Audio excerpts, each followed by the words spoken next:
starred in a ton of various genres, but specifically the horror genre is something that you seem to be doing a lot of these days. What first drew you to the genre? Well, it's interesting because I think, like over the course of my career, I've worked with a couple of people that have sort of facilitated that whole thing. The first of whom I worked with actually here in Orlando when Universal Studios Florida first opened in 1990. I did a film called Psycho 4, The Beginning, with Olivia Hussey, and it was directed by this guy named Mick Garris, who everybody might know. Mick Garris, if you don't know who he is, you should look him up. But you know, he kind of famously directed Critters 2, I think. So anyway, Mick was sort of a guy that was in the kind of Spielberg wheelhouse. He was a friend of Steven's, and he cast me as young Norman in Psycho 4, and that sort of was the first horror genre thing that I did.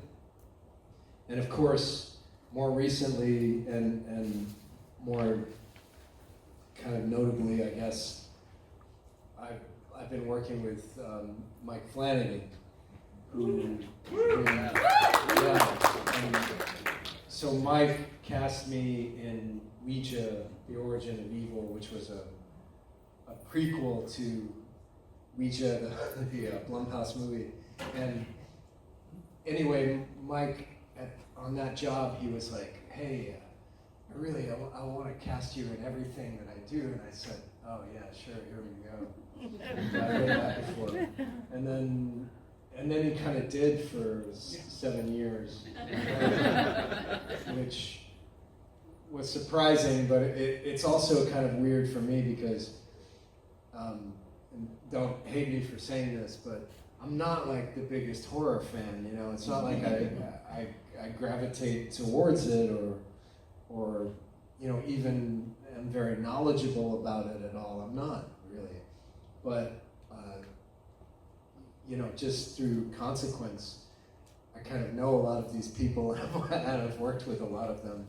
But it's mainly because of working with guys like Mike and Mick Garris.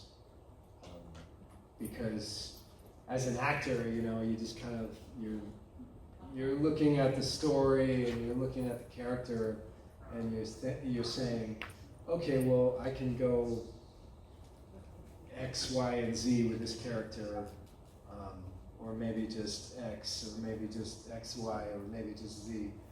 Maybe I can do these things, but it's not really your medium, right? Film and TV, it's not the actor's medium. Like the director decides and the editor decides, and you know, you just kind of go in kind of like a machinist on the line, you know, or like a line cook. You kind of like do your bit, and they go, oh, that's nice. We'll use that. We'll use this, but you're not directly in control of it, you know. So you just kind of go out there and you try to put as much character as you can in the character and make the decisions that sometimes are a little dicey on the page make more sense in the flesh. Thank you. So, being that you said that you're not necessarily a big horror fan, what keeps you coming back to the Flaniverse as it's become known? Well, I mean, it's mainly just Mike going, oh, I have this part for you. You know, it's steady work. No, it has been, but at the same time, it's not, you know, because it's always like, there's always like a caveat with all of Mike's projects, you know. It's always like, yeah, you know, I've got this great role for you, but you'll have to shave your head, and I need you to lose 40 pounds. And it's like, well, this isn't looking, this deal is getting worse all the time with Mike Landau Calrissian and the whole relationship. But no, the thing is that you just kind of, you know, as an actor, you put yourself out there for certain things, and I mean, there's never been anything that Mike's brought me that I've gone, oh, come on, like, I don't want to do that, or, you know, that seems really dumb.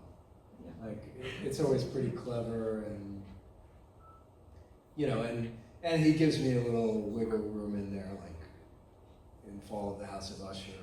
You know, I did a lot with that character that wasn't on the page. And I'm not sure he was like such a big fan of it at the time, because I think he was kind of like, wait, is this guy screwing me up? Like, he's throwing more marbles on the floor. And then, you know, it's one of those things where afterwards you kind of say, okay, well, it all worked out, but the collaboration is always a collaboration, you know, so you never know what you're going to get out of it. All right, thank you. So, considering all the vast array of projects that you've done, both in film, TV, do you have a specific project that is your personal favorite as a fan of it?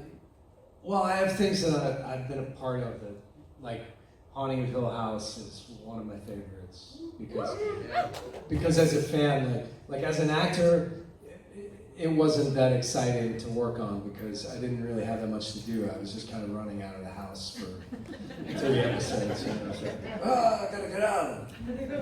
Something going on, I can fix that. I don't know, and ignore all the signs.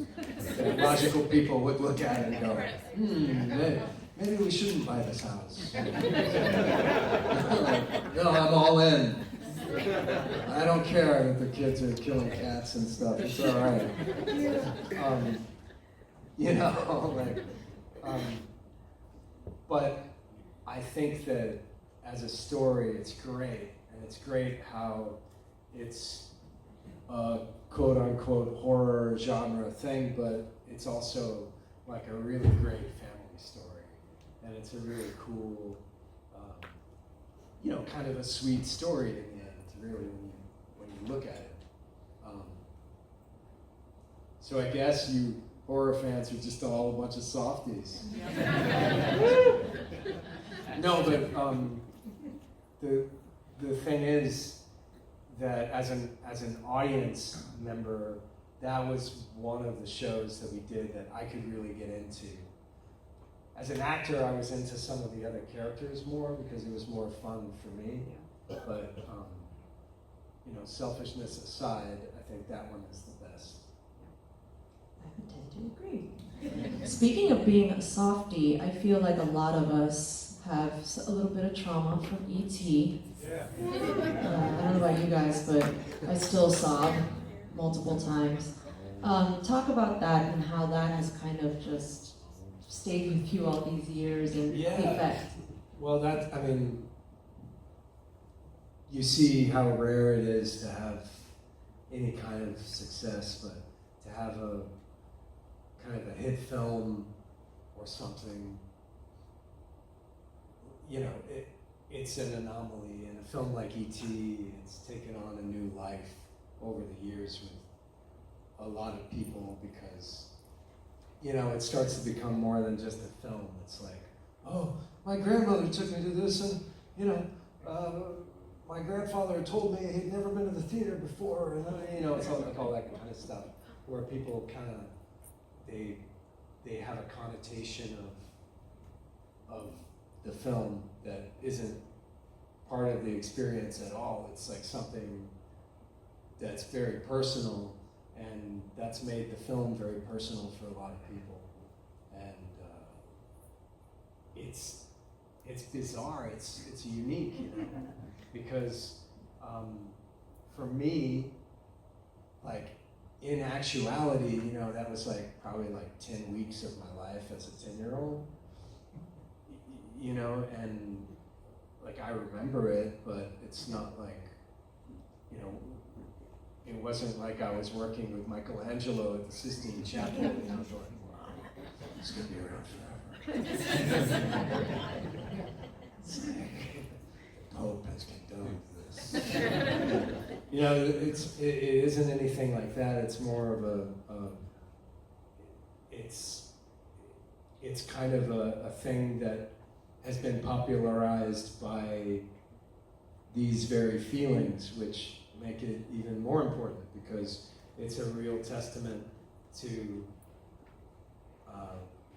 what we can do with films. We can impact people, we can leave them with great memories, we can make them think, we can do all that sort of stuff with this medium.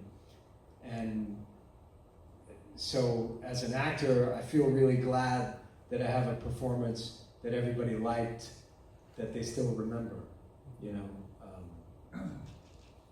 Because at the end of the day, as an actor, that's what you're going for. You're going for a performance that resonates with people on some level. And E.T., you know, I don't think it's my best work or anything. I don't think it's the best film of all time, but it's a wonderful film.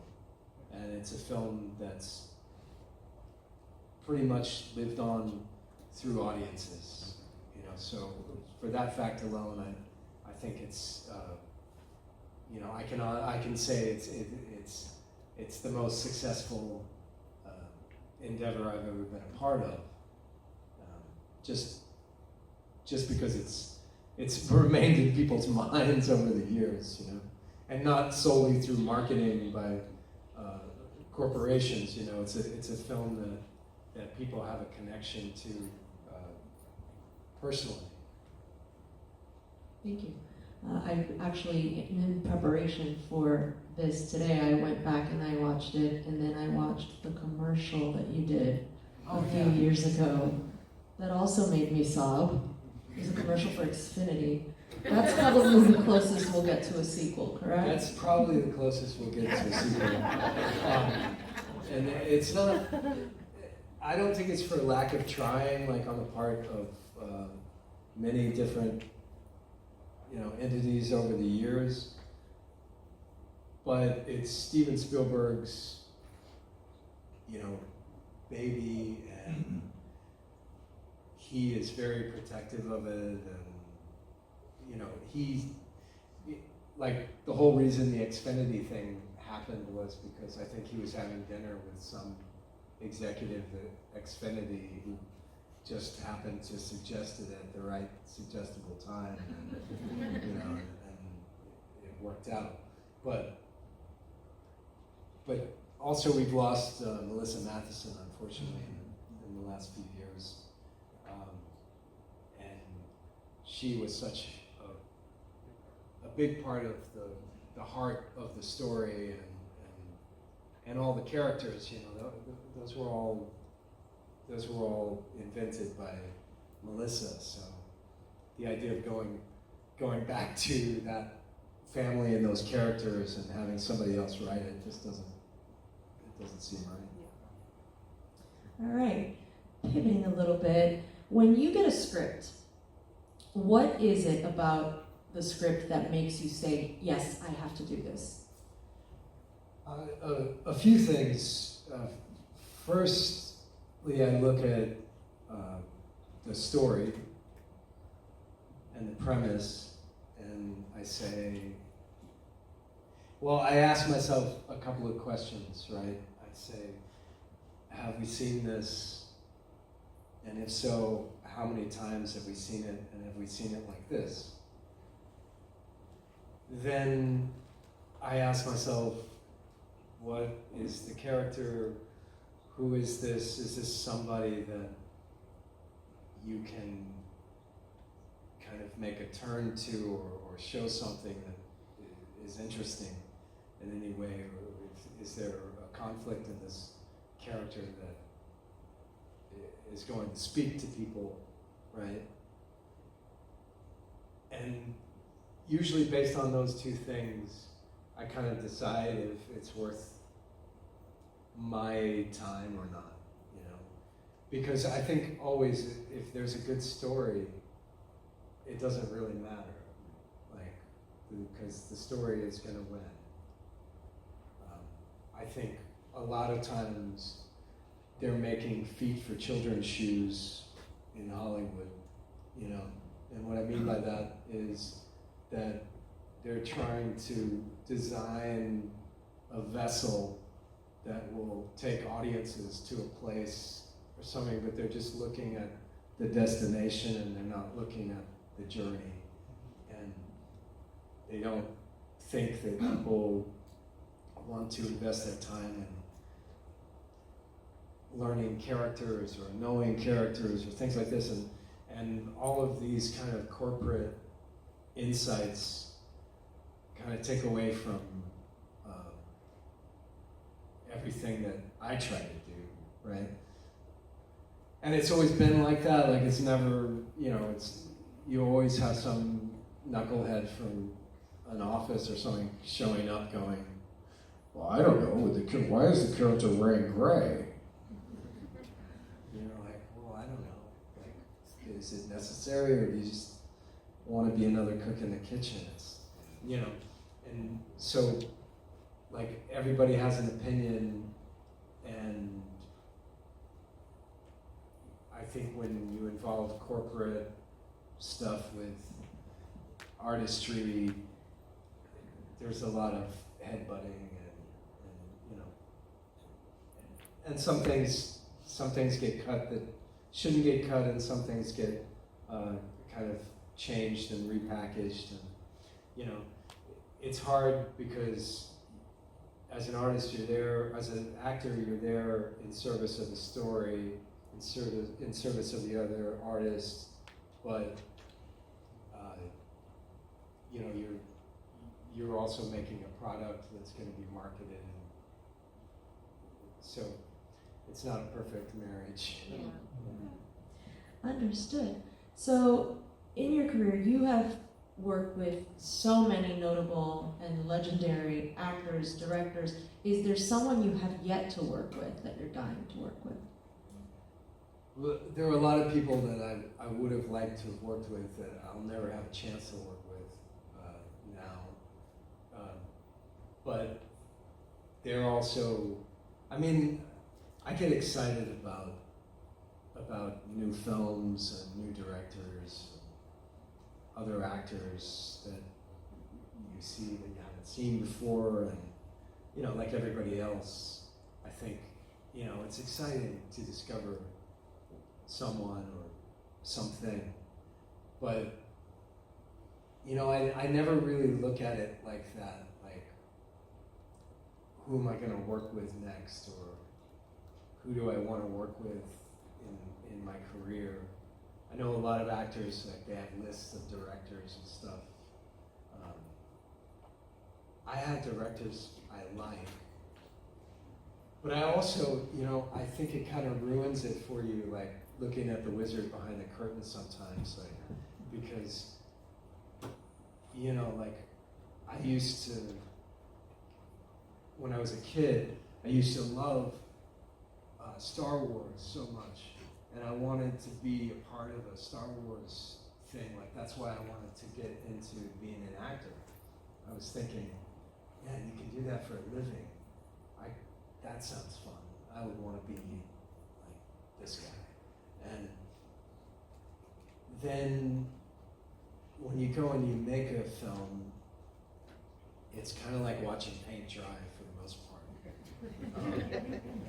And sure, there are moments where you go, wow, that was amazing, or ooh, that was really cool, that's gonna look cool. But at the end of the day, you're a bunch of guys out there on the,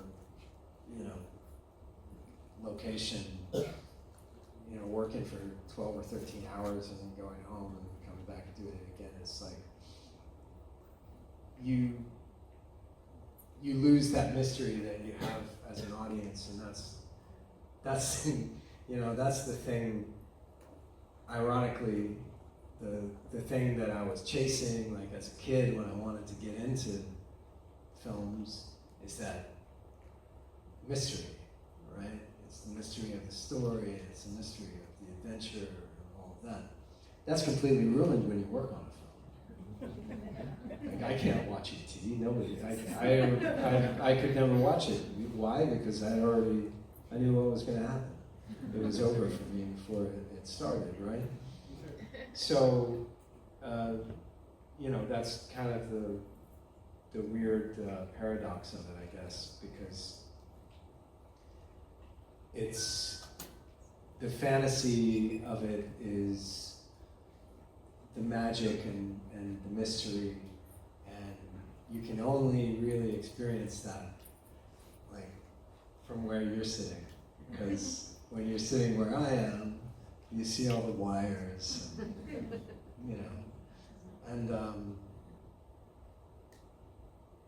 it's still magical for me, but it's magical for a different reason entirely now. Yeah.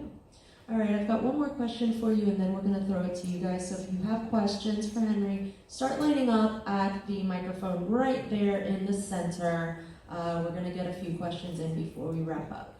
So the last question I have for you, we're going to take it back a little bit, back to Mike Flanagan universe. You played a small but very important role in Dr. Sleep, which, for those of you who haven't seen it, was the character of Jack Torrance. Talk a little bit about what that was like and just kind of the daunting nature of stepping into that role, that iconic role. Yeah, that was one of those projects that I got a call from Mike Flanagan about. And he had sent me an email with this really badly photoshopped photo of my face on Jack Nicholson's body. And he said, "What do you think?"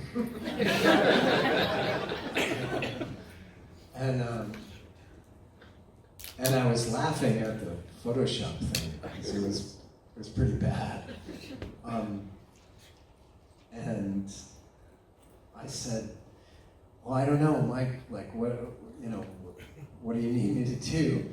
He said, "Well, I understand if you don't want to do it because we're going to be painting targets on our foreheads for all the Shining fans and all of this." And I said, "Yeah, but it sounds pretty cool." I was intrigued because it's an iconic character and it's kind of something. And it wasn't doing an impersonation of Jack Nicholson as the character. I mean, it didn't feel like I was on some, what is it? Like the reenactment things that they do sometimes, It didn't feel like that. But it was a lot of work for one day of work. Because I was only on set for one day. But Mike was like, "Well, a month ahead of time, you're going to have to shave your head, and we're going to need you for these wig fittings." So I really spent like a month basically going to wardrobe fittings and going to hair and makeup tests. It was like they were more concerned about my hairline than they were about, like, does the wig look right? And I was like, man, I don't have to do anything. I just stand here. They're going to talk about my hair the whole time. And it wasn't even my hair. It was so big. So doing it, it felt a little daunting, of course, because first off, you're like caught in the Bermuda Triangle of, well, do I look enough like him?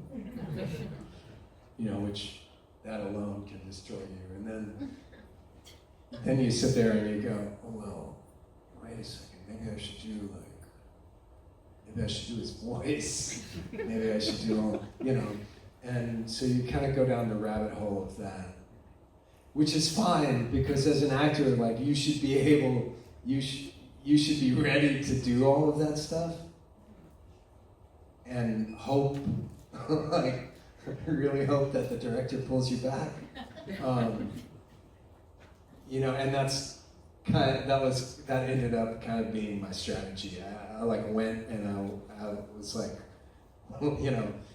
if there was a red line, like I was redlining the whole time, and Mike was going, stop that. And so, you know, we have what I think is, in the director's cut anyway, it's a great couple of scenes. And it was great working with Ewan McGregor, and it was cool. I think the coolest thing about it, especially if you're a fan of the Kubrick movie,